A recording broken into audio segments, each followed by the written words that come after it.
So welcome all of you today to this online discussion of the Living with Machines project, which is hosted by the Institute for Humanities and Social Sciences here at Queen Mary, University of London. The IHSS is now in its third full year, and we represent really the central node in cross-disciplinary and boundary-breaking research here at Queen Mary, a vision that Adrian Smith played a critical role in establishing. IHSS today is undertaking research of its own via working groups and networks that we support, and also through innovative funding of project ideas and helping those to develop into larger programs of work. Living with Machines is an exemplary piece of interdisciplinary research, and so we are delighted that have some of the members of the team with us here today to discuss it.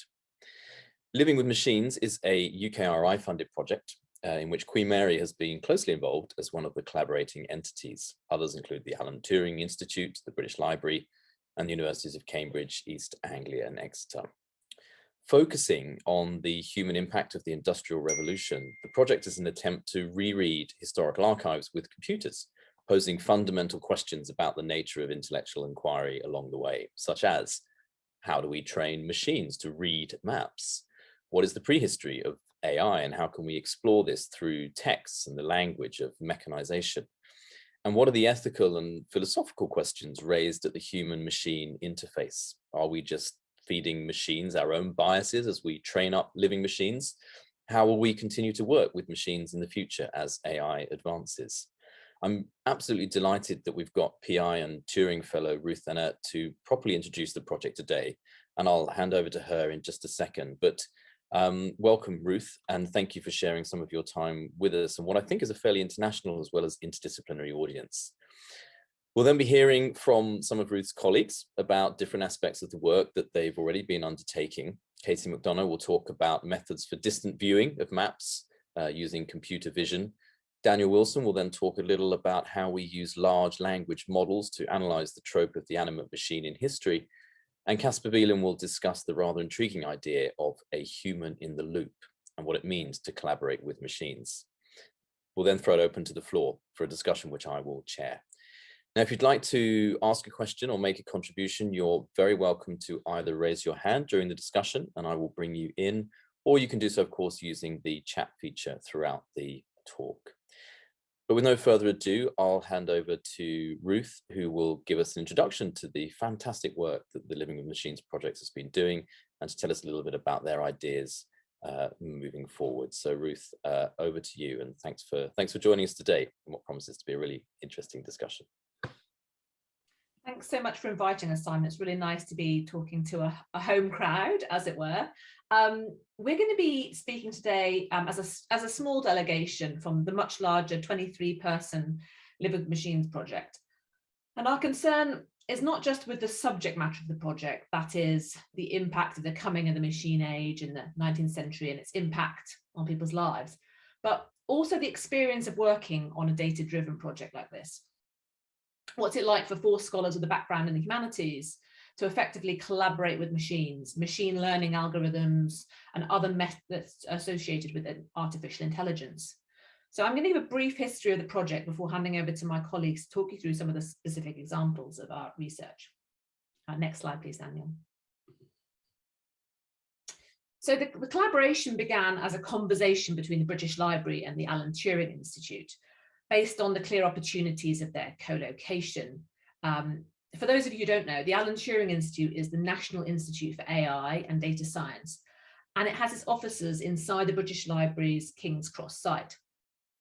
So not only was the Turing nestled inside the British Library, there was also a complementary set of offerings. The British Library has been digitizing millions of pages from its collections. And of course, the Alan Turing offers the expertise to harness that data to answer research questions at scale. However, the Turing Institute, as a data science institute, didn't actually have a history of working with cultural heritage data at all. So this was a huge experiment for everyone involved. A small team was amassed in 2017. We developed a bid which was granted in 2018. Next slide, please. And the team behind that bid proposed what we might think about both as a data-driven history project on the one hand, and a history-focused data science project. Its key contention was that the untapped depths of digital archives means that there's still much to learn about the human, social, and cultural consequences of the coming of the machine age. And so as a project, we have 4 key aims. We want to facilitate new historical findings about the effects of mechanization on the lives of ordinary people. We also want to provide computational means of marshalling digitized archives at scale. So not just methods that we can use, but ones that can be generalized. We want to develop innovative computational models, tools, code, and infrastructure that can be taken by other projects to take our work further. And this is also an experiment in interdisciplinary collaboration about humanists living with machines, working with machines, which is what we want to talk to you about today. But to achieve all the above, we had to combine knowledge from the cultural heritage sector, history, and data science. This is, of course, doing history with machines. It means humanities scholars in the team doing work in ways that are in some cases fairly alien to them. Similarly, some of our data scientists have never worked with humanities data with all its challenges and interests. We're going to now speak to 2 examples on the project of how we use machine learning and effectively collaborate with computers on research outcomes before reflecting on what this might mean for the future of historical research. So I'll hand over first to Katie.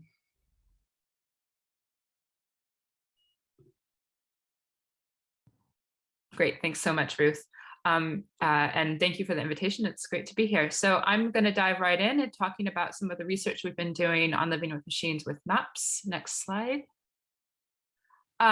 So this should be a familiar place to some of you. This is the picture on the left is an image of the maps reading room at the British Library. And I include that here to start us off by talking about, how historians and indeed other humanists and social scientists especially engage with maps. And that tends to be one map at a time or a few maps. And this is driven by the constraints of how many maps you can have on a table or the preservation requirements of the holding institution. And this kind of access to maps impacts the way that we include them in our scholarship. So maps tend to be looked at for examples of particular features or to illustrate very specific points in a claim that one might be making. But now libraries like the British Library and, for example, the National Library of Scotland, whose maps we use in particular on the project, have been digitizing their maps. There are millions of maps that are now available through cultural heritage institutions online. And the National Library of Scotland, as you see on the right here, even makes their Ordnance Survey maps of Britain available like this, as you see, as a seamless layer that you can scan visually on their really wonderful maps platform. And that's what the link points you to. But there's an exciting opportunity to not just replicate this tradition of looking at maps for a particular feature. Instead, we can use computational methods to actually ask questions about the content of thousands of maps at once. Put another way, we're interested in how we can use machines to not just browse maps, but to treat them as data that we can classify and interpret at scale. So Living with Machines has been tackling this challenge, and today I'm going to give you a brief overview of our research to date. Next slide, please.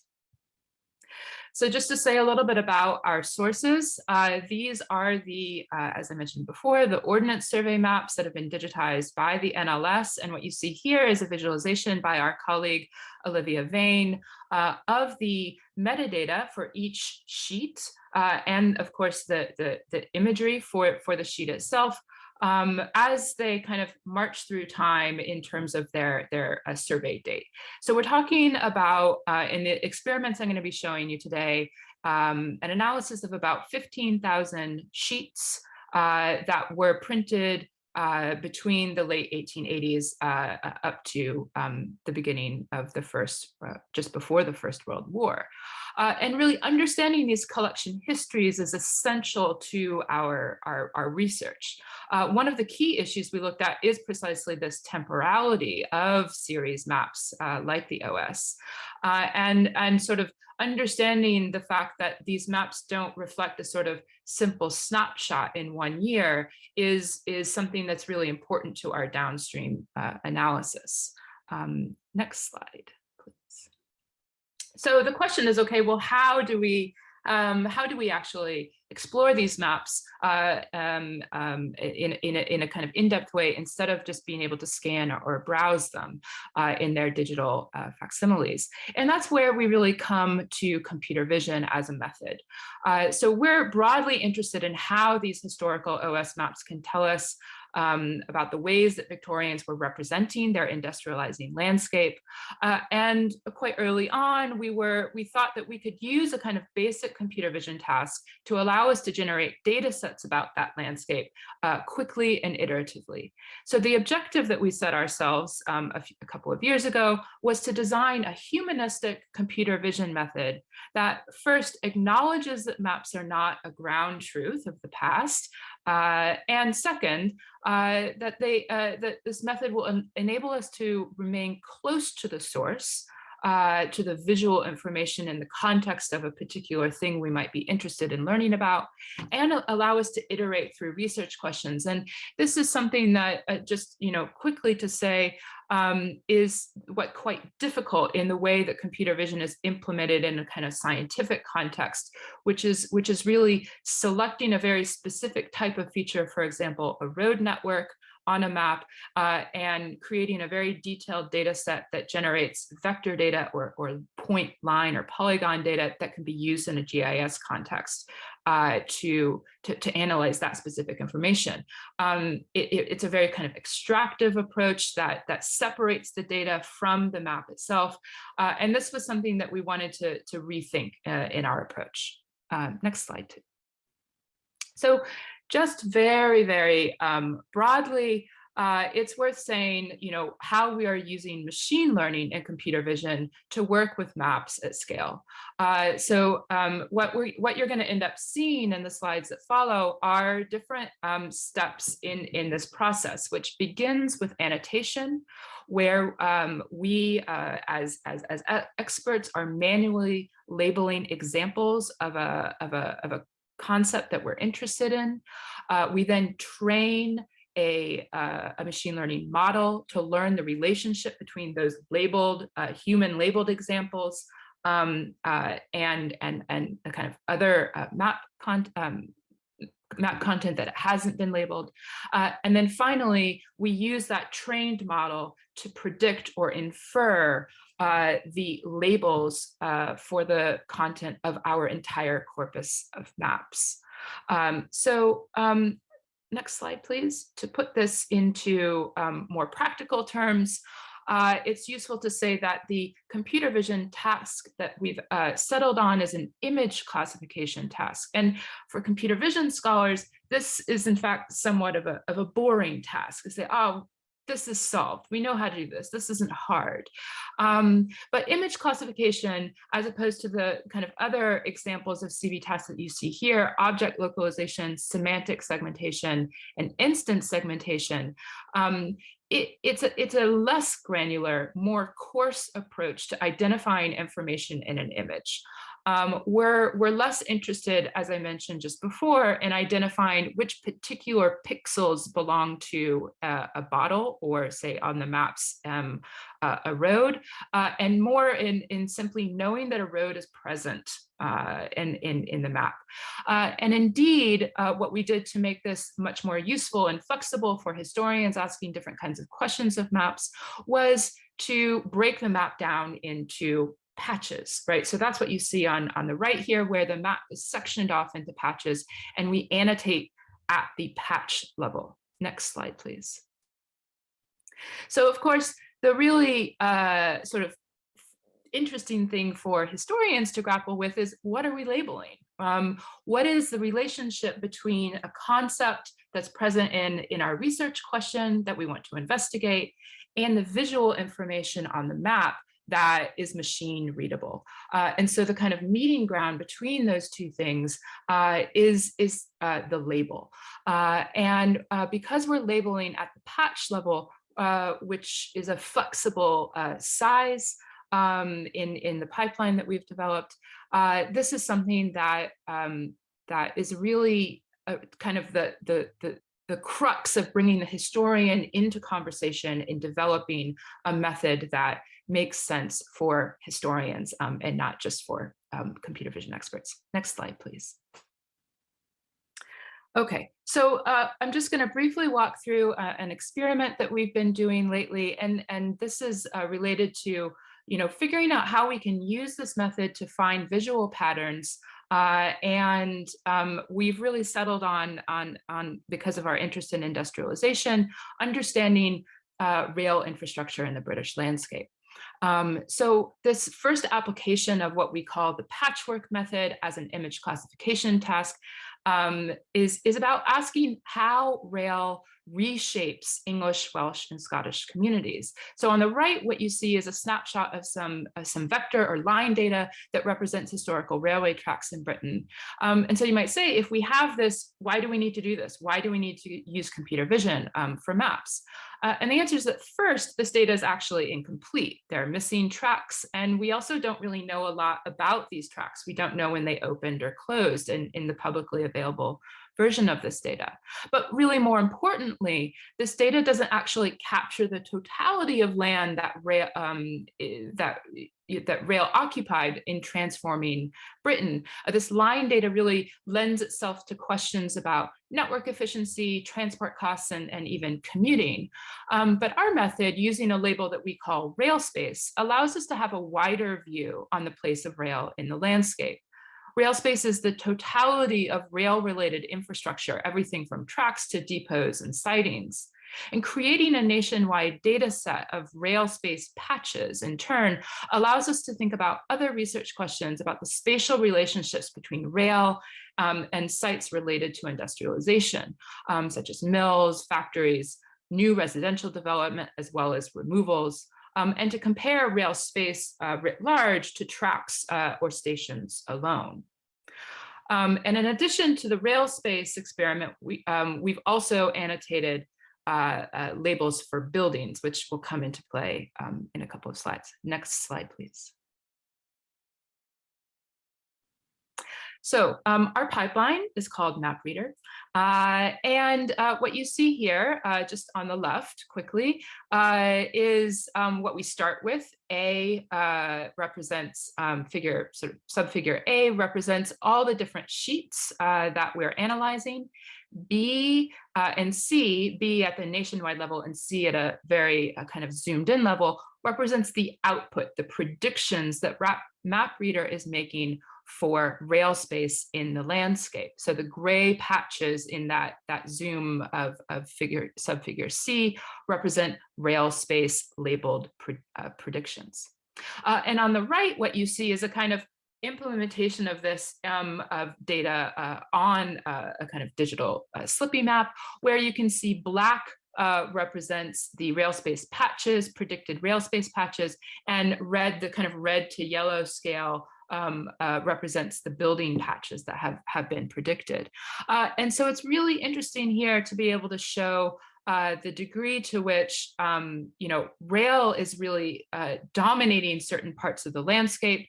And then we can start to do really exciting things by combining these patches and thinking about their presence in combination. So next slide, please. Oh, I think that's skip. Yeah, this one. Thank you. Okay, great. So, so we're interested in understanding how working with these patches allows us to kind of remap the landscape in terms of its entanglement with rail space. And I stole that phrase from Kasper. It was very nicely said. But what you see here on the right is an example of leads where we're looking at the combination of the rail space and building patches to kind of think about how we can understand rail as a disamenity in the landscape. And so the patches here are also combined with a data set that we've created on Living with Machines called STOPS-GB, which is a data set of all historical railway stations in Great Britain. So what we've done here is we've plotted all the patches, all the building patches in red and rail space in black, for the building patches that are more than 1,000 meters from a station, therefore sort of rail as an amenity, access to rail as transport, less than 500 meters from any rail space patch, and where there's a quite high density of building patches, right? So one building patch is surrounded by at least 16% of other building patches. And so what we see here in the dark red is a potential indicator of where rail is present in the form of rail space, but absent in the form of transport. And so potentially a signal for rail as a disamenity in Greater Leeds. So as you see from this example, it's helpful to visualize these features of the landscape and develop different ways of seeing a phenomenon of rail in itself. But it gets really interesting when we view these outputs in combination with other sources that can be interpreted visually and quantitatively. Next slide, please. So I just want to conclude by saying that at the moment we're working on interpreting not just these individual patches, but also sets of patches, which we call rail shapes, alongside other data, for example, census microdata, that allows us to interrogate the impact of the arrival of rail in communities, both as a kind of amenity and as a disamenity, as I just talked about.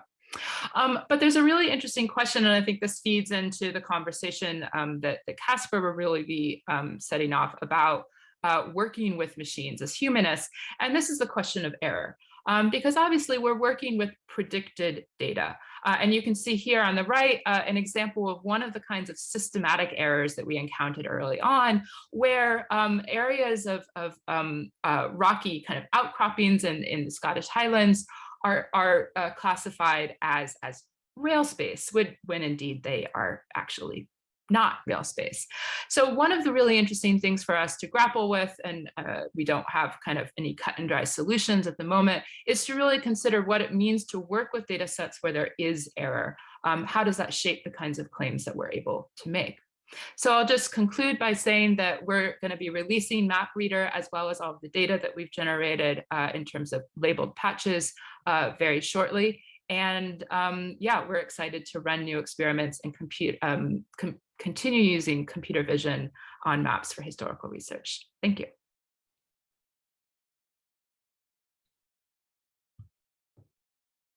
Thanks, Katie. So I'm going to speak for a few minutes now about something completely different.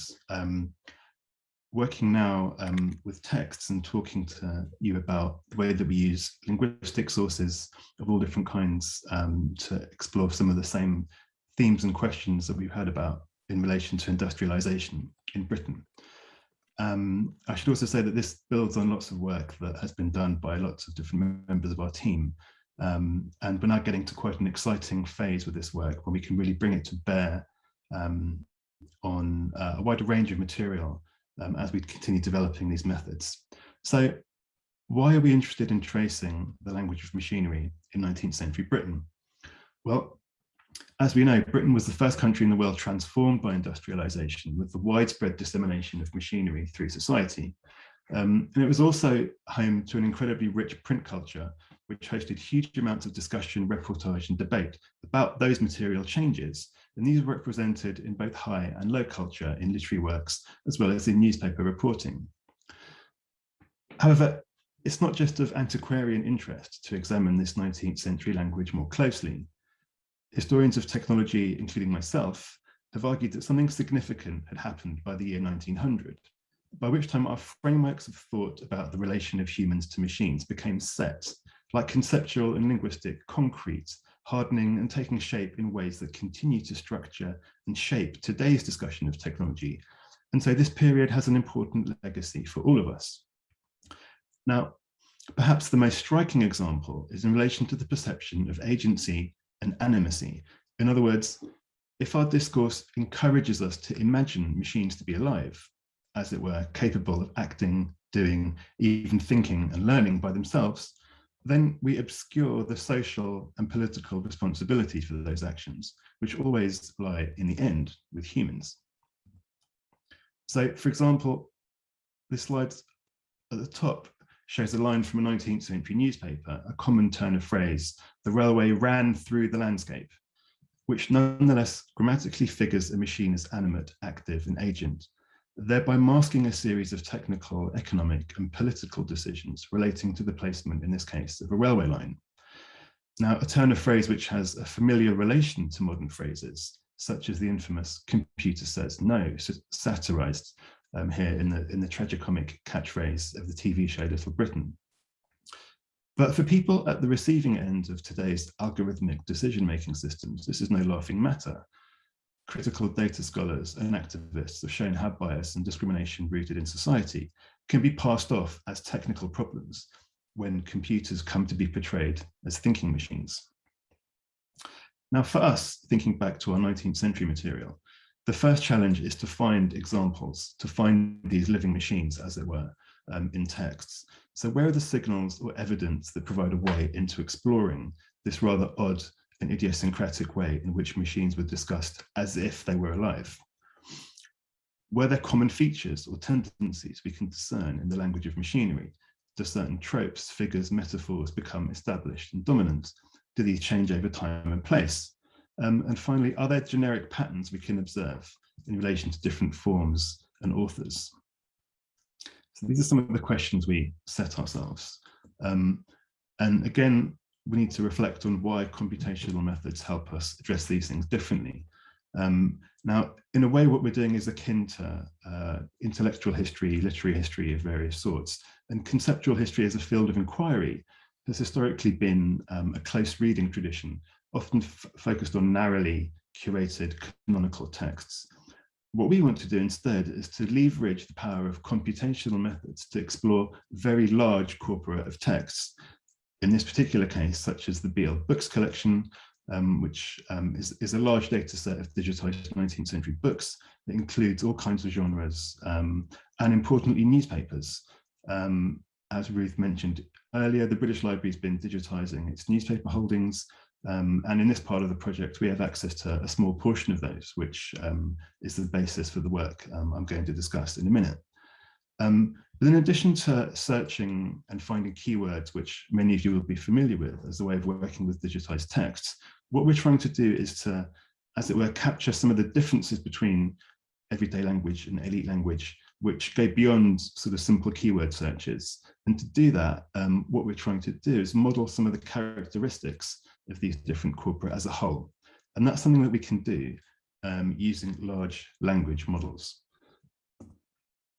So I'll just say a little bit about this method, which I hope you can stick with me, and I can kind of go back and clarify if anything's not clear later. But what we've done in this part of the project is use a masked language model. The method that we developed has been published last year. The reference is there at the bottom of the slide. And for those of you not familiar with natural language processing, a language model is a probability distribution. It predicts the chance of a given word appearing next in a sequence based on large amounts of training data. This is the kind of thing you might be familiar with from your mobile phone, as it predicts successfully or not what it is you're trying to type. So take this example sentence below on the slide here. Joy and sorrow, life and death wrote the little machine. The way this works is we trick the model, as it were, by hiding the word machine. So this is the mask. And the model returns the list on the right there, showing the likeliest words in its view to complete that sentence. So you can see what they are. I won't read them out. But this shows, if you like, that the author of the sentence in question is using machine, in this case, in a position where we'd expect a living being, semantically speaking, that is. Okay.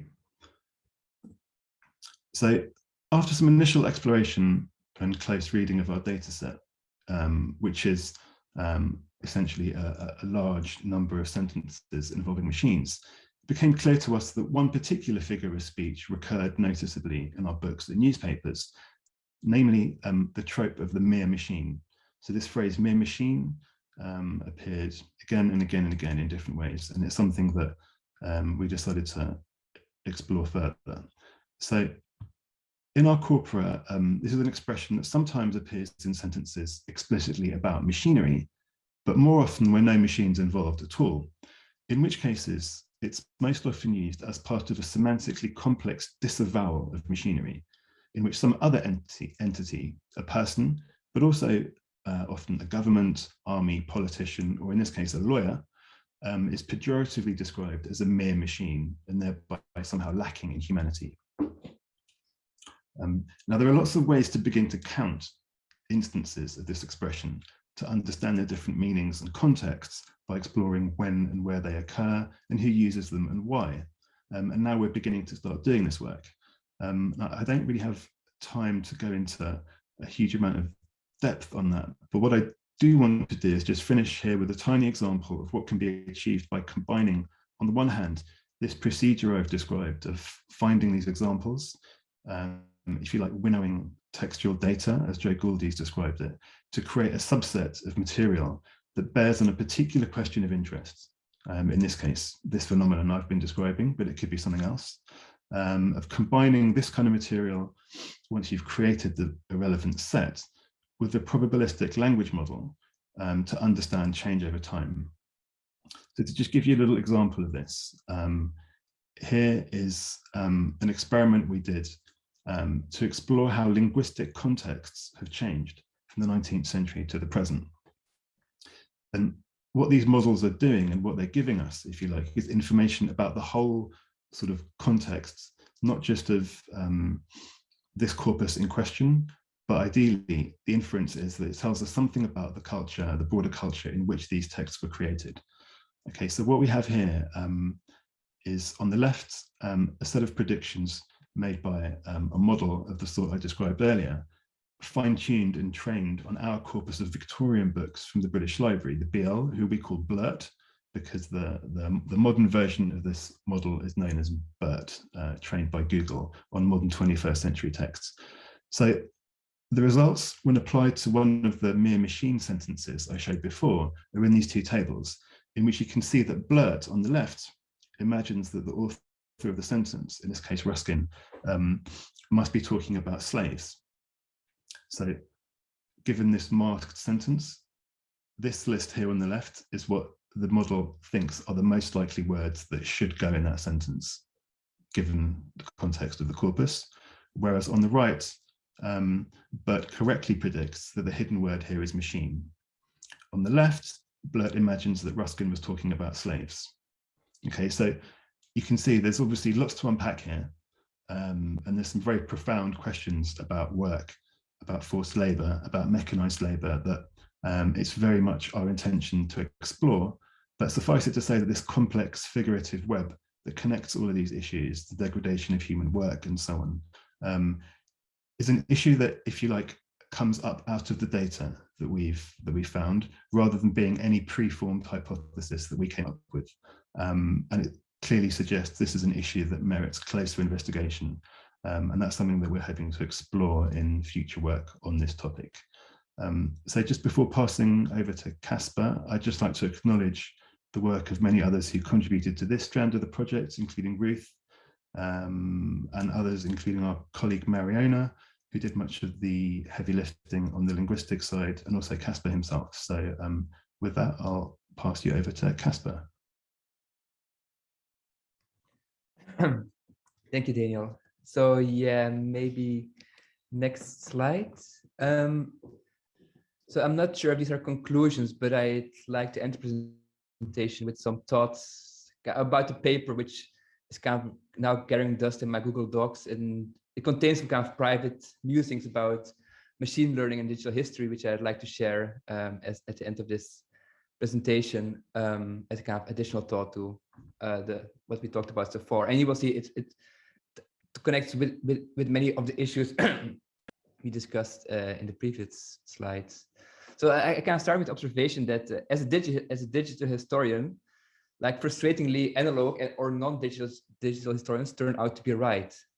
And what do I mean with this is that they're fine, like the non-digital historians, their findings, which are often based on small data and quantitative analysis, tend to extrapolate really well.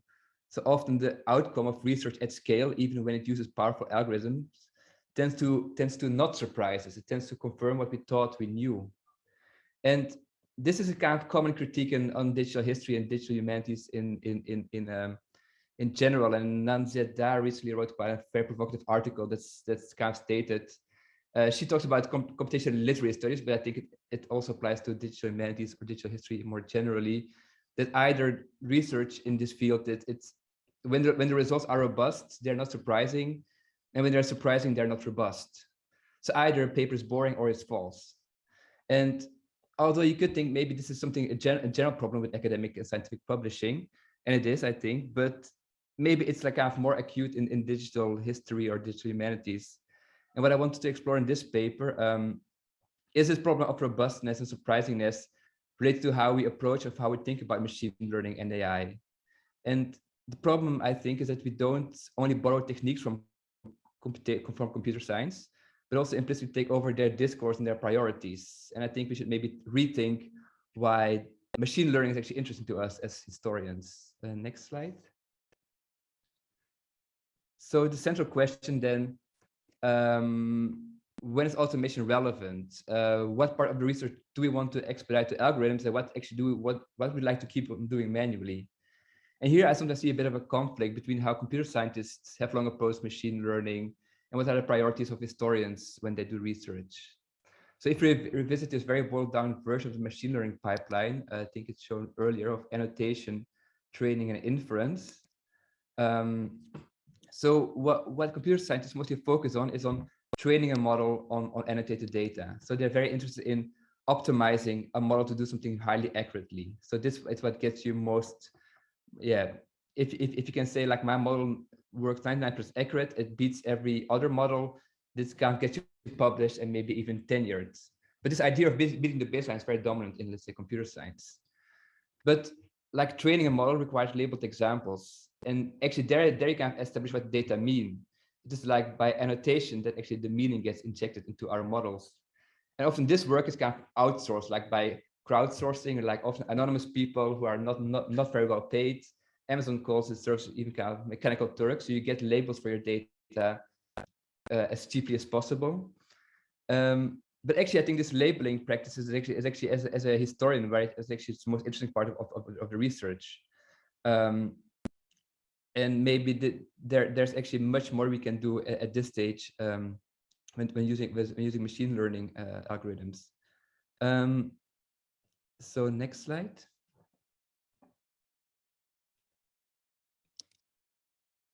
So the emphasis, I think its emphasis is on accuracy is maybe a bit not the most interesting thing for us as historians. So I think instead we can focus more on annotation, labeling, and categorizing our data, which should be the center of our investigation.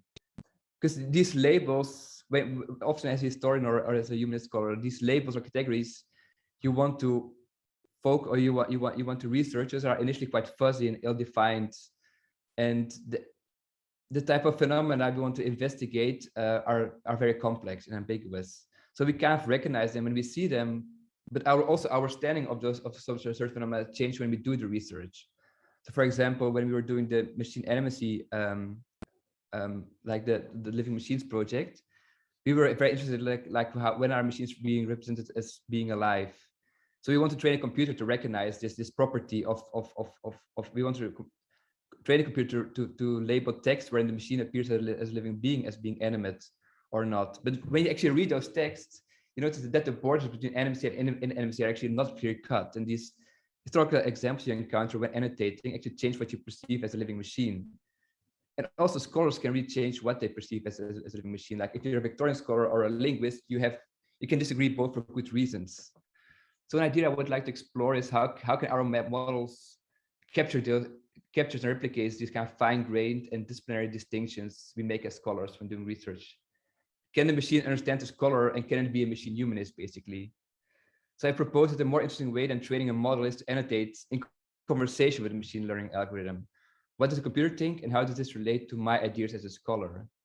So in this sense, in the figure at the bottom, so I think this annotation conversation with a machine learning algorithm is actually what we should focus on as a digital historian. And this is not new. I mean, this is called active learning. It's an established field, but I feel it's not really as well explored as it should be by digital historians at this point. I don't see that many applications in digital immensity or digital history, or not really applications that go really into the depth. Because again, there is this focus on accuracy, but we could instead see machine learning more as I would say maybe a hermeneutic tool, as a tool to help us reading and understanding historical text and improve our understanding of the concepts we want to investigate. So instead of just using it like mechanically to classify our documents, because we can't do it back hand because there's so many or there are too many, I kind of ask the question in the paper, like if machines that learn well can also teach us something about the concept of or categories we investigate. So to repeat this example of living machines, we don't only want to use machine learning to classify accurately is this sentence, because it doesn't contain a living machine, but can it also learn us something about the phenomena itself, about living machines as well? So it's a bit of exploring those kind of conceptual boundary lines between NMC and in NMC, where computer algorithms can actually really help us, because it can sample examples where the computer is not confident, and then go back to the human and then update the model based on what the human annotates. So I think there's more value in this iterative approach, not only to improve the accuracy of the model. So it's not only about making a model more accurate, but also to make our thinking about the concept we investigate more accurate. So, and this is a bit the idea I'm exploring in this paper, having the living machines as a concrete topic. But I just hope that by doing this, our models will be more robust and our surprising findings will be really surprising and not just spurious correlation or whatever there is. So I think next slide, but I will skip this one and we can go to the thank you. I will skip this slide. Thank you also.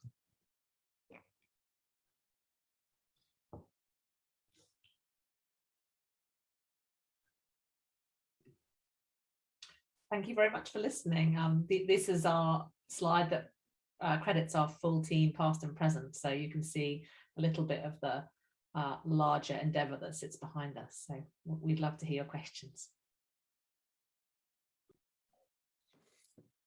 Ruth and team, I mean, thank you so much for sharing with us some of the work that you've been doing. I mean, it raises some absolutely fascinating questions. I mean, this must be something you're all grappling with. I mean, across a huge range of forms of inquiry, if I can put it that way, from very mechanical, very precise coding work up to really broadly, Kasper, towards the end there, sort of quasi-philosophical.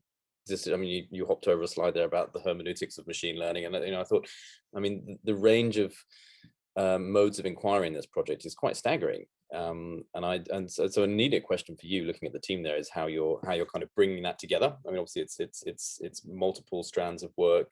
There's a method, I suspect, to how they all line up. Ruth, it'd be great to just get a little sense of where some of these individual projects all come together. And I suspect that too is probably something that's in the process of emerging as you go along. Be great to hear just a little bit about that, and then I had a couple of follow-up questions, but I will happily cede to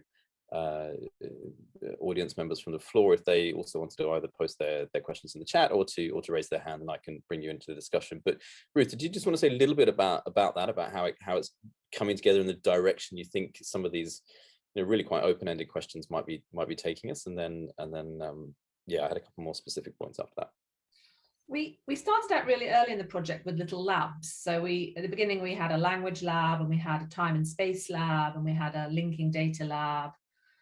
And those have actually formed into different work packages around similar themes. But what we were trying to get at with those, with the work on language, with the work on maps, with the work on census data, was that we wanted to create these sort of very interdisciplinary groups thinking about those. So we would make sure that the language work had a data scientist, a computational linguist, someone who had a literature background, so that we were bringing that kind of multi-dimensional set of questions and approaches And that has kind of continued through the project.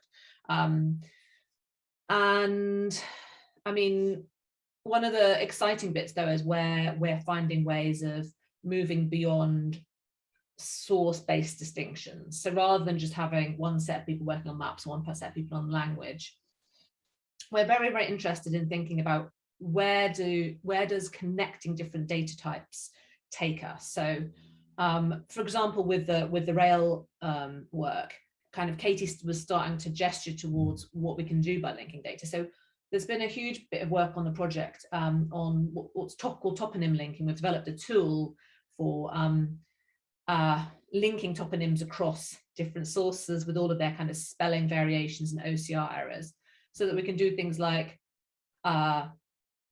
find a place in a map, link it to the census data where it exists, so you can then interrogate the demographics of an area that you have found to be interesting on a map. And then you could also find textual references to that in newspapers to look at actually what the discourse is in those areas. So it's that kind of layering up, and it's those points of intersection that we're really looking for at the moment as we kind of move into the final 2 years, 18 months of the project. We think those are the really fruitful things to pursue. So we have a book where we've got lots of experiments on those points of intersection between data sources. I hope that's helpful. I mean, it's, as you can tell, it's a really huge project with lots of approaches that we're kind of trying to steer into sort of a kind of into a narrative that kind of brings those exciting strands together. Yeah, no, it's super fascinating. I mean, one of the things that kind of struck me is, Kasper mentioned this, it also came up a little bit in your talk, Daniel, is what it, well, first of all, what it is to potentially learn from machines rather than the other way around. I mean, Kasper, this is what you were saying, you know, the emphasis is always on how do we train machines to do some simple tasks, but actually in a way, what are those visions or modes of operating able to see that we don't see, and how do we make ourselves kind of attuned to those openings? I mean, I think that's really fascinating because it upends the way that we think about authorship in intellectual inquiry and who's in the driving seat, you know, most simply.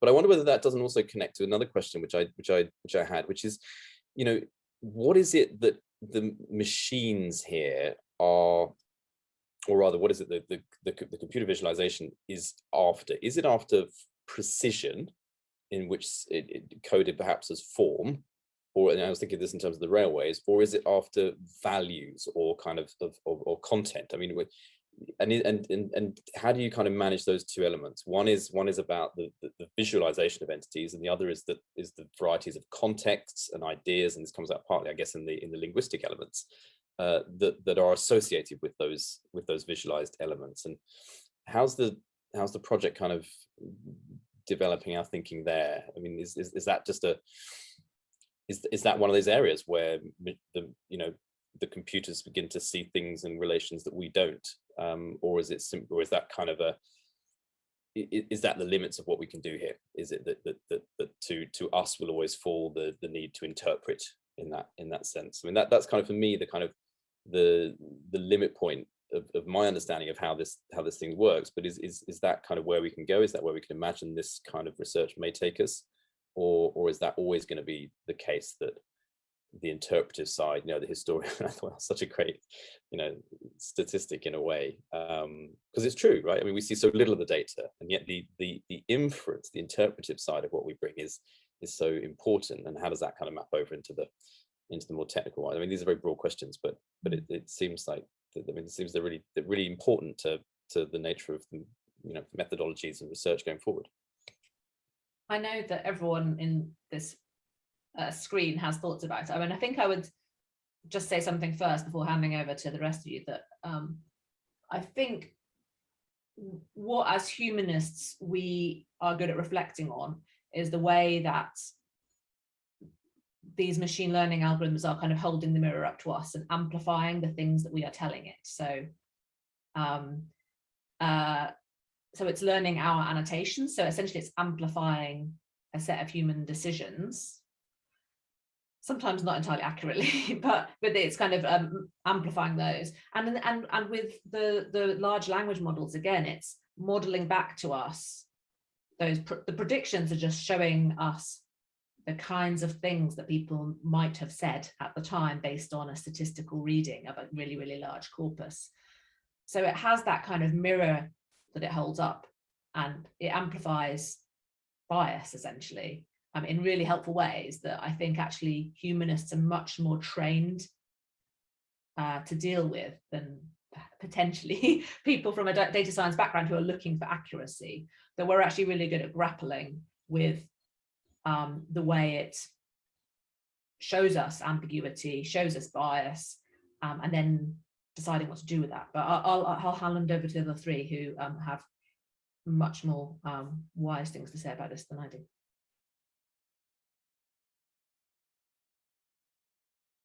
Who's going first? I could say a quick word if I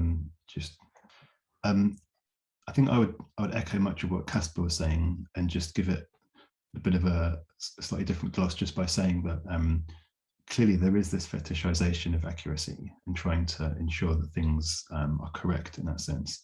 And one of the challenges for us, as Ruth was saying, is, and one of the opportunities, the potential of the way we're working is very much in combining data sets that don't obviously go together otherwise. You know, it's kind of additive in that sense. You put things together and see what comes out. So the challenge there is trying to make what are potentially incommensurable types of material work together in order to tell some kind of story. And I guess that's what data science is often trying to do. Riffing off of Kasper's thoughts, perhaps one shouldn't try to work at such scale all the time, but be more modest and try to use some of these machine learning methods as a kind of finding aid.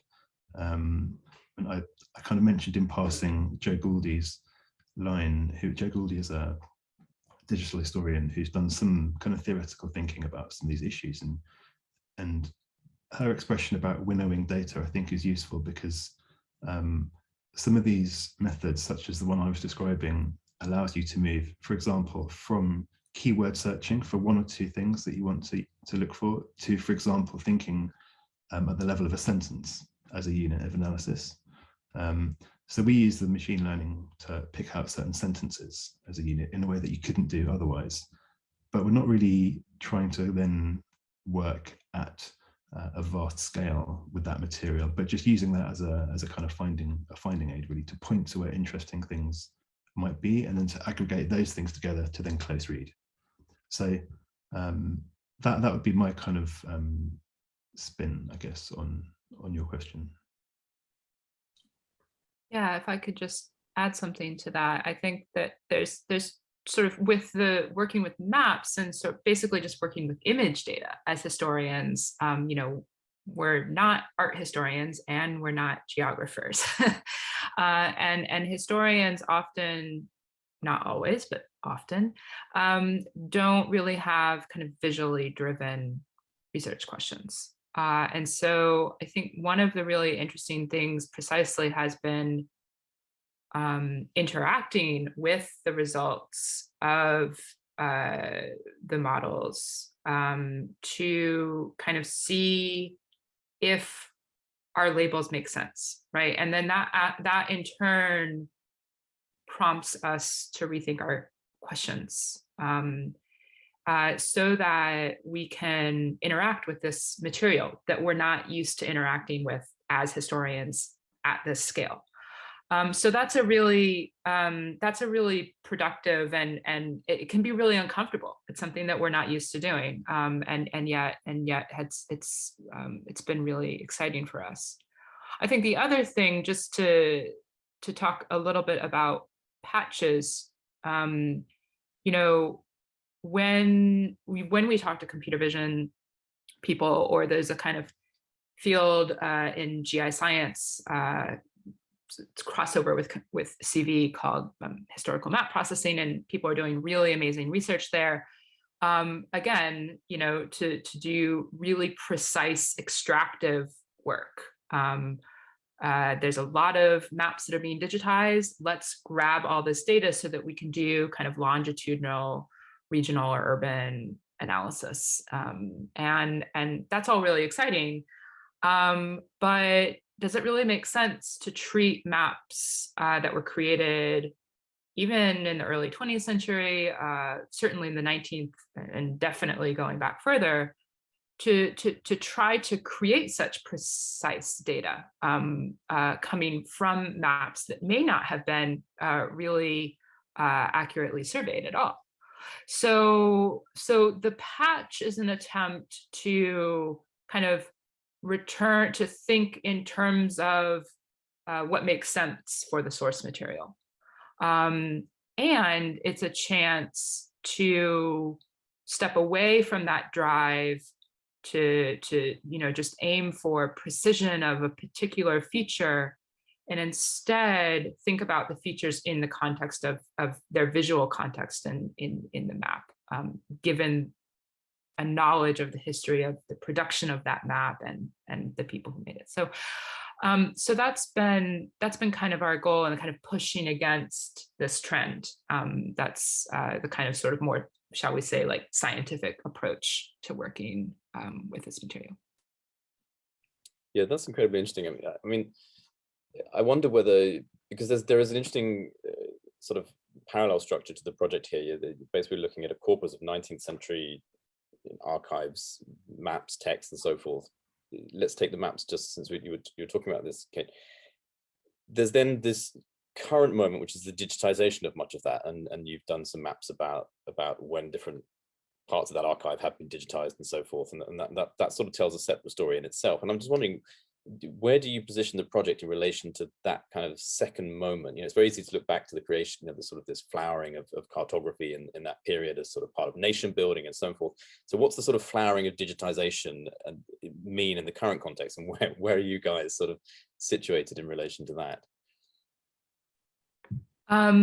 Well, yeah, no, that's a really interesting question. I think, we couldn't have done this 10 years ago. That's kind of a very obvious and yet foundational thing to say. We are entirely indebted to Chris Fleet and the MAPS staff at the National Library of Scotland, who have put immense resources into not just digitization, but georeferencing each sheet and having item level metadata. So what makes research like this possible are those sort of, high quality scans that are geo-referenced, e.g. the pixels on the image also have geospatial coordinates, and that image placed in space has information about its print date, its survey date, its title, etc. Without that, we can't really work this way. So there is very much a politics of digitization, but also these somewhat invisible steps that come after the scanning itself that are really crucial to just as a kind of foundation for doing this work. And I think just finally, there's a lot that's not digitized. And so I think I often, are speaking with people who are interested in working with these maps, and there's just a kind of assumption that there's like complete data sets for the past. And there's, for example, through no fault of their own, like a lack of understanding of that temporal complexity of, say, the second edition of this series isn't just, from 1900, it's from 40 years. There's a 40-year span there.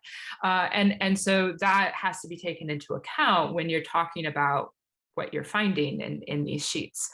And so those kinds of things are really, having that kind of collaboration between map curators and historians and data scientists is really essential for kind of making the most of these collections that are being digitized in droves.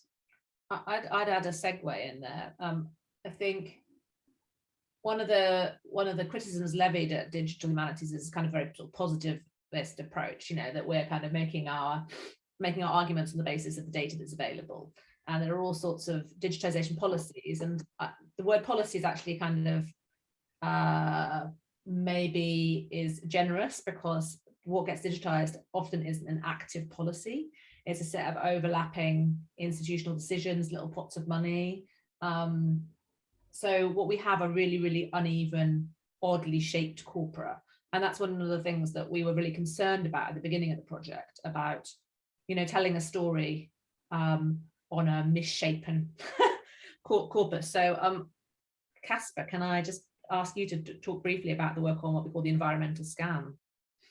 Yes, so I think we try to be a bit critical about this digitization project, in the sense that, as Kate already says, that I mean, the digitized world is like a very partial reflection of what actually existed as information. So one thing we're really interested in is trying to, not maybe, I mean, from my perspective, maybe not so much criticizing the positive, but more seeing how could this influence our research, and how it influences our outcomes. So one thing we're very interested in is to understanding our data, because we often talk about big data, and it's a lot of data, but often it's like a small sample. So even when we talk about newspapers, it's a lot, but it's actually 10% maybe of all newspapers. So this could bias our results significantly, and we actually don't really know in what way.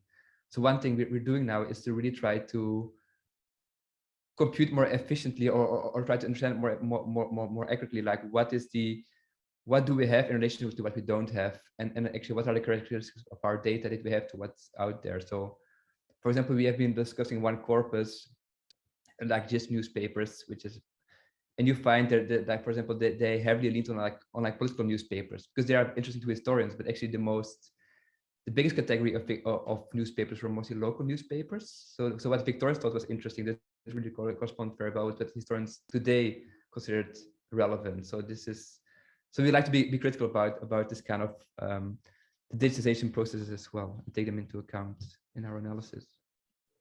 No, I think that makes a lot of sense. And, you know, I mean, all historians confront the archive that is incomplete, that is partial, that is, you know, that there's a history behind the creation of it.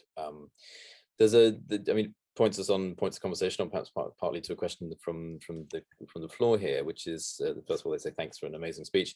What are your thoughts on the potential bias and incorrect results that such algorithms may produce? Have you considered the potentially negative consequences? We spoke a little bit about bias, but I guess the question is, what are the potentially negative consequences of this? And I don't know whether that's in terms of it as an empirical question with respect to accuracy and so forth, or whether it's more in terms of the ethics. So yeah. I'll leave you to answer that how you will. I think Daniel might. Sorry to drop you in it, Daniel, but we had a chat last week about the stochastic parrots paper, and do you want to come in here on that?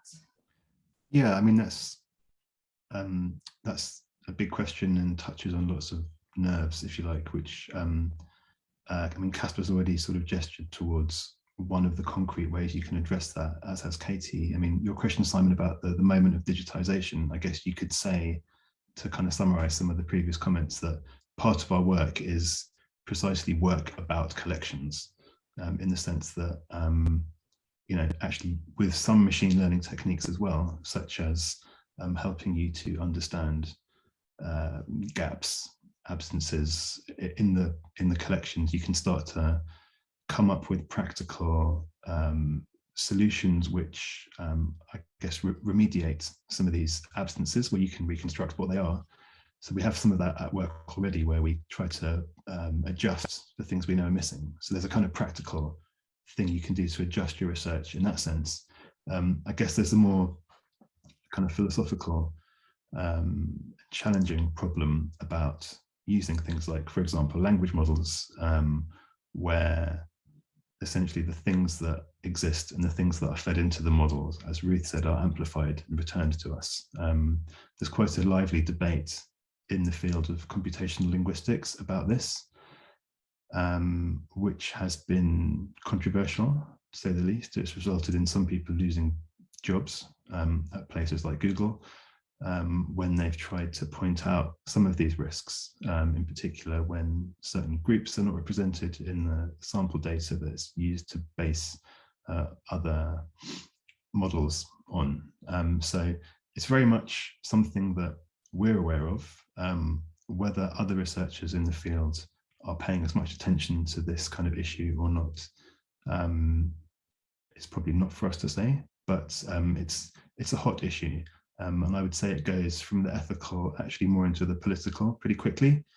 There are other issues around, I guess, the infrastructure on which all of this research is based and entirely dependent. I guess there's a political economy of that. We rely very much on big Silicon Valley companies to provide our computational infrastructure. In a way, the whole pipeline on which we rely, the data, the tools, everything, although we're funded by UKRI, we rely on commercial providers for all that stuff. So there are kind of difficult issues there to negotiate, which relate to making the research reproducible for other people and open in perpetuity, things that I don't think have been resolved. So there are kind of policy issues there, both at the level of the actual research tools we use, as well as the collections and the digitization programs that we rely on. So I think all of that is very much something that we discuss and think about, and I think anyone working in this field needs to be aware of. Yeah, thanks, Daniel. There are some interesting public-private questions there in terms of sources as well as you mentioned. Just I wanted to go back to this question of context a little bit. It came up in your talk, Daniel. Actually, you were discussing this notion of mere machine and how that notion is historically resonant and works differently in different periods. I appreciated the historic and the contemporary running of the algorithm and the different answers that gave. I wonder whether we spoke a lot about the presumed differences between these periods. Partly when you begin to talk about politics, we get onto some of the continuities, and it seemed to me you were getting at a context analysis of that material, which was in the process of being formed. And I wonder whether you could just say a little bit more about it. To me, it started to talk about, it began to say things actually about what we really mean by labor, and whether that is appropriate to align semantically with slavery, whether that is appropriate to align semantically with other sorts of things. So we begin to get into a series of kind of contextual connections, which I wonder whether actually, or I suspect, but would love to hear your thoughts on it, actually could provide some continuities between the two, between then and now. Shall I come back on that then? So yeah, so okay, so the first thing, just to clarify, so most people who work with language models are using language models trained on 21st century texts. That's the standard thing that you get off the shelf. So the best of my knowledge, not very many historians are using that kind of approach. And we were able to use that approach in part because of the resources we have at our disposal. And people on our team had the very clever idea that we should actually train a model on 19th century texts in order to be more faithful to that material. So that's what we did. And that's the thing I showed with the two different sets of predictions, are essentially taking the different, I guess, imprint of those different corpora and showing them back to ourselves.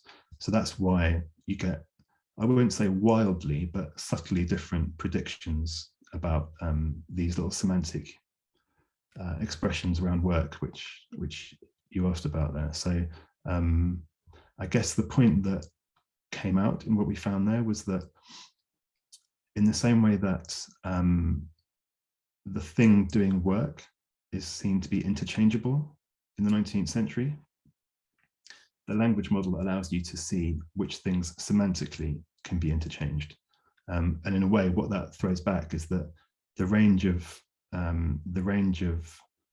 I suppose, interchangeable agents who might do work is a thing that changes over time. So if you imagine there's a bundle of things in the 19th century that might be considered workers, the question is, how does that change when you get to the 21st century? And in that piece of work, we show that it does change quite dramatically. And as you'd expect, words like slave don't appear in the 21st century bundle, whereas they do in the 19th. So it's very suggestive. It's very suggestive about the continuity between, as I mentioned before, sort of forced labor and wage labor, for instance. So there's a whole set of issues around that question which we haven't really got to yet in the kind of nuanced way that we'd like to, but that's part of our plan. So I think there was a nice slippage in the methodology that we set out originally to find a method for finding the sentences where there was animacy, but we ended up sort of flipping it and looking at the mistakes. So where was the model tricked? What does that tell us about the assumptions of the text? And almost like the assumptions of readers, when you're reading through a sentence, what word are you expecting to pop up? And it sort of models that. And yeah, we also found all sorts of interesting things, like where it expected girls to be sewing, not sewing machines. But of course, as you get moved through and the sewing machine becomes a more present object in the texts, those predictions change over time. So there is a kind of reflection of reality and the world that people encountered. And as machines became a less surprising thing to encounter. Yeah, no, but it's the result of collaborative work and having people like Kasper and Mariona say, well, why don't we flip it and use the predictions of that were wrong to guide ourselves to these kind of themes that are emerging in the text, so that we can think about slavery and we can think about gendered labor. And is that corpus or corpora that you're building, is that manipulable by year, for example? Because I mean, of course, sort of a large 19th century body there are a lot of variations that will be hidden within that. You would imagine some of these changes if you sort of lay it year by year. Is that how are you able to sort of fine tune things to that level? Or is that... So this is we call this the BL Books Corpus or the Microsoft Books Corpus. It's around 60,000 books of late 18th century and 19th century books that was digitized by Microsoft by pulling stuff off the shelves of the BL, and they got to about 60,000 books and realized that Google were beating them, and so they just handed it over. So it's an amazing data set that the BL has. It's quite heterogeneous, and one of the problems is lots of texts appear multiple times. And so, you have Dickens appearing in multiple editions. So it makes the kind of temporal dimension a little bit harder, that you're getting those subsequent editions as well as the first appearance. So we can kind of read temporality in a kind of coarse-grained way, but we don't want to place too much attention on the date because there might be second, third, or fourth editions. Daniel knows more about the history of the collection. I was going to just quickly add to that, just that newspapers are a more promising source for being able to make fine distinctions in time, just because for obvious reasons they're newspapers. But in terms of training models, we're still working in fairly broad sort of like swathes of time rather than very fine distinctions. And it's right, it's still clearly legitimate at that level. I mean, you've identified some of the nuances, which I think is really helpful. Sorry, Kasper, you want to? Yeah, just wanted to add, because there's a bit of trade-off between like the granularity of your analysis, like by year, or the accuracy of your language model. So we choose to build like a 19th century language model because it was somehow more robust. Because if you do it for 1 year, those algorithms are not really made for like small data, so they give you very spurious results. But if we have, let's say with newspapers, we can maybe have a more granular approach to this than we do now. Yeah, and I suspect with newspapers as well, you also have a form of georeference data there as well. So you could think of sort of local and regional variations that might come out. I wanted to bring in a slightly different tack to the questioning, and it really relates back to the interdisciplinary aspect of what you're doing. You come from different disciplines. I mean, Katherine, you said overly modestly that you're neither historians nor geographers, but you're clearly both in some respects. I think, but a couple of disciplines or disciplinary areas and lines of inquiry sort of seem to be lurking in the background here, and I just wondered whether you'd had any engagement with them. One is on the sort of cognitive side and the sort of ideas about human learning. So we're talking a lot about machine learning, how it replicates particular human tropes in terms of analytical frames and the questions and the biases we put in as researchers. But behind that is a bigger set of questions that strikes me around human cognition, how we learn, how we recognize those items. I was sort of challenged by the sort of very common computer learning type images of bottles and how we sort of begin to segment those out and teach the In a sense, we all do that. And you can also imagine there are parts and periods when humans break down in the way they do that. So, you know, when we get older and so forth, and we mislearn or we relearn in different ways, or we go back to earlier ways of learning, and all those elements of human you know, frailty or inaccuracy actually often generate great insights, perversely, in different sorts of ways. So I wonder whether there's any thoughts around where this work takes us in those, and whether there are discussions to have with kind of, you know, cognitive neuroscientists and so forth about this going forward. And then the other side was, it was prompted really by the question around the consequences of this and the ethical dimensions. There's a lot of work in, for example, military ethics around use of machine decision making in certain scenarios. You know, whether, to give a very concrete example, whether we train drones in certain ways to recognize certain sorts of actor on the ground and what would happen in those scenarios. I'm sitting in an office at the moment next door to a military ethicist, so it's sort of foreground in my mind. But there are other disciplines that deal with these things. Are there questions and discussions perhaps to have there with those groups around what the consequences of certain types of new forms of learning and machine-human researcher interactions?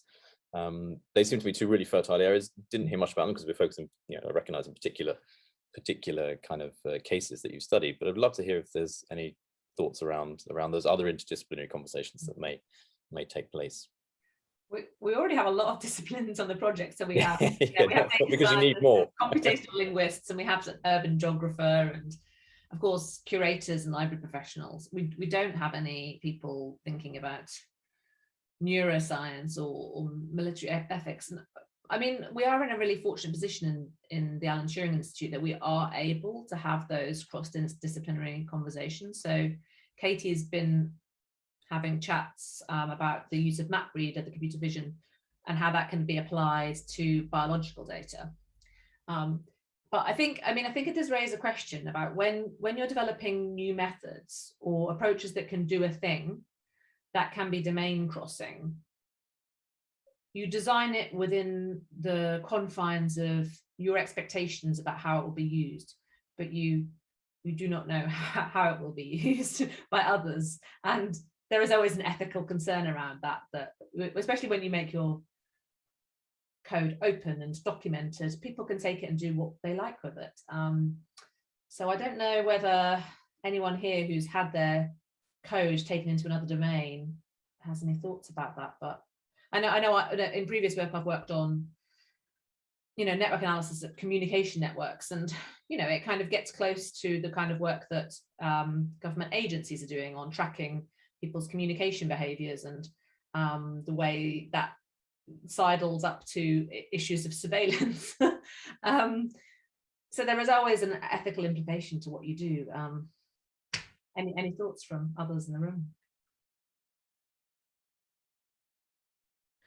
Maybe one thing about the relation to cognitive science, I think it's very interesting, but yeah, we don't have any cognitive linguist or something on the project. But what I like about it is that somehow you could say our algorithms are more maybe unbiased in some senses. They don't have the same kind of cognitive ballast as we humans do. So especially if you want to study something, we can actually make use of the kind of, let's say, that the algorithm doesn't know as much about the world as we do, to find maybe some examples that we didn't think of initially, because we have like some cognitive kind of distinctions, or we don't consider this as belong to certain categories. So it's a bit also the underlying intuition with the last part, is we maybe could exploit the unbiasedness of the algorithm for correcting our biases as well, in some sense. Yeah, because I was just sort of thinking, I mean, when everyone's done unconscious bias training, I mean, that is what it is. It's a sort of cognitively laid down pattern. We are the machine filling in the word at the end there, in that sense. You know, we just do it without thinking, and then often we have to be corrected in various ways. So it sort of strikes me as a sort of a neat parallel.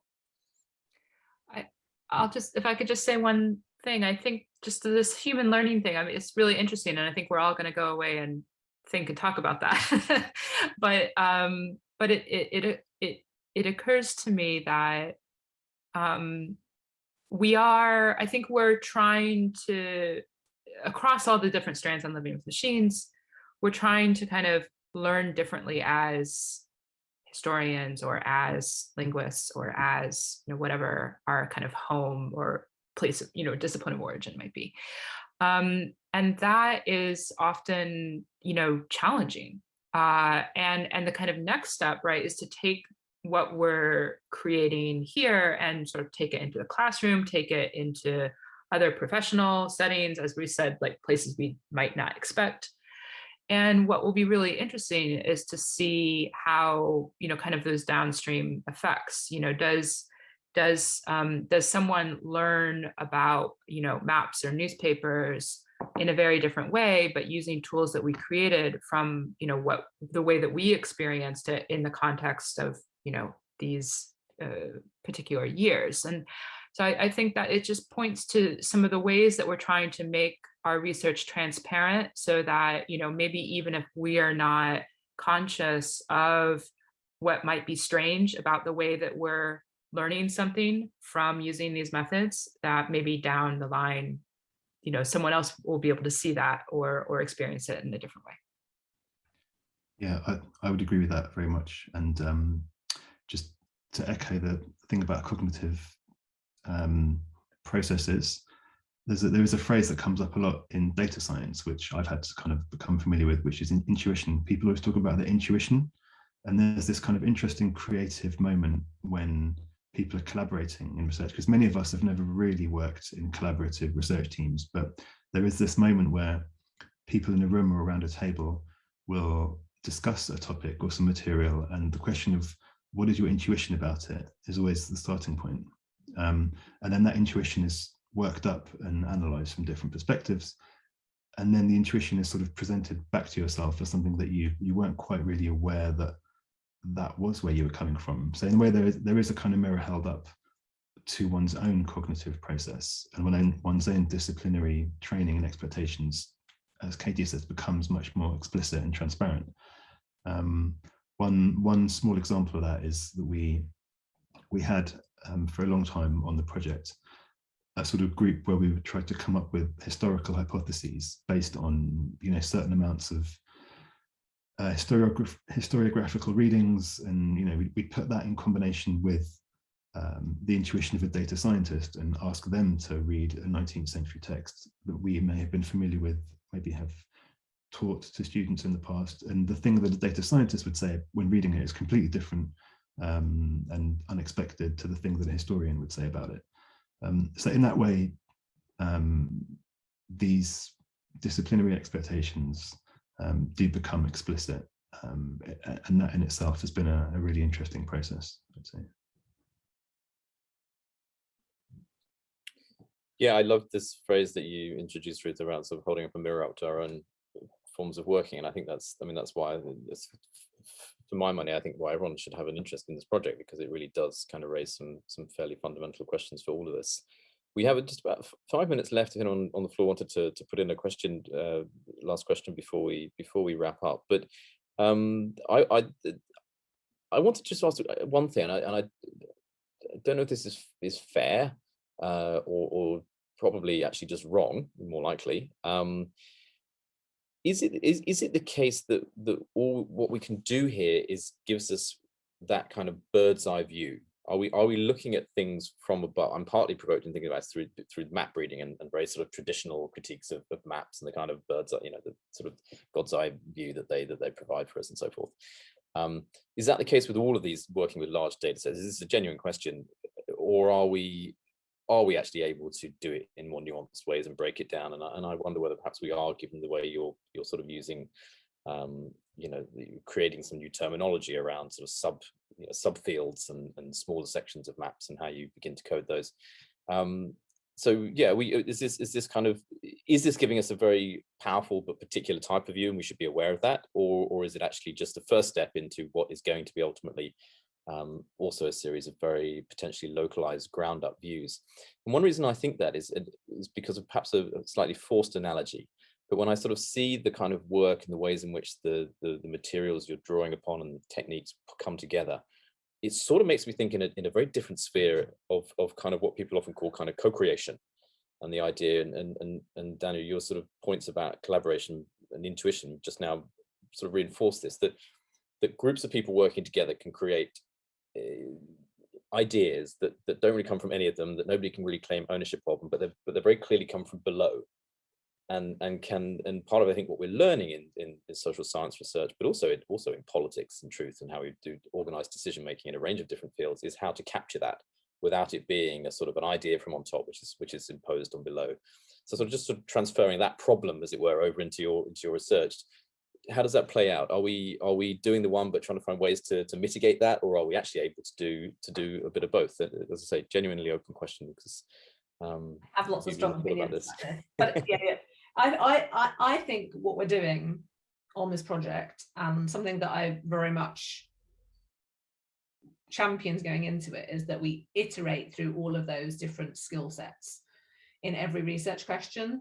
And you might start with a top-down question or a kind of top-down reading of the data, and then go and do close reading of the results that come out at the end, to develop another question that allows you to do a kind of meso scale of analysis.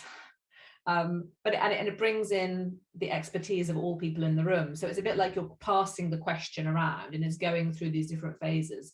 It's passing through some kind of quantitative process that spits out some results that then Daniel and I might sit down and close read a set of sentences for 2 days and say, actually, we're noticing this local scale thing. Can we come up with another method, Kasper, that allows us to search for that particular thing that we're seeing within that, or to model what we think is an emergent trend? And so I think we're moving through all different scales of analysis, from that God's eye view to kind of misuse that phrase, but to close reading, through to mesoscale, and iterating round and round to nuance not just the method, but also the kinds of research question that we're asking. Does that feel like a fair description of how we proceed? Yeah, and I think just to take another tack at that, literally in terms of the scale of the data that we're creating, a lot of our work is really focused around sort of changing the game in terms of the shape of data. And I mean, the patch is one example. Daniel, the work on, living with machines, was sort of thinking at sentence level for this kind of information, and how that's changing over time. The work that Kasper's doing with sort of really rethinking the landscape of newspaper publication. We're trying to get outside of the typical boxes that historians and other scholars put certain kinds of information in. With the census, that often is at parish level. We're trying to look at census information at a street level. With railways, it's often with tracks and stations. And we're trying to kind of upend that in ways, that's flexible, right? You can zoom in to one patch, and you can zoom out to the city, and you can zoom out again to the nation. And you can do that with the newspaper data, and then you can put these things together. So I think that's really one of the things that a lot of us are really excited about, is that flexibility and kind of getting outside of those prepackaged options that, you're handed a data set and you have to work with it at this level of aggregation, which has happened over time. Yeah. And you can tell a different story on lots of different scales. And I think different disciplines are used to seeing stories at different scales. So what you might publish in a science journal would be very much that headline, very large scale argument, but what we might put into a history journal might be the result of the model that we talk about in the science journal, but a close reading of the sentences that come out of the other end. And so there's a sense in which we are functioning at those different scales simultaneously, so that we can engage with different audiences. Yeah, and I think that's maybe a great place to wrap up, because I do feel it's that connecting up work that you're doing, which is really, really, really key and seems so fruitful. So we look forward to following the project as it continues to develop, and hopefully we'll have you back again before you've finished up, so we can hear a little bit more about how things went. But thanks all of you, to Ruth, Daniel, to Katie, and Kasper, for your time today. Thanks to those of you who've joined us as well. I hope you've enjoyed the discussion, and managed to get some insights into the work that's going on living with machines. Thanks to all of us from the IHSS, to Yolanta in particular for organising today's event. And just to remind you, we have another event tomorrow. This time it's a book launch on the topic of the new sex wars, sexual harm in the Me Too era. And you can find information about that on our website. But for now, I'll say goodbye to all. Have a great day and stay well.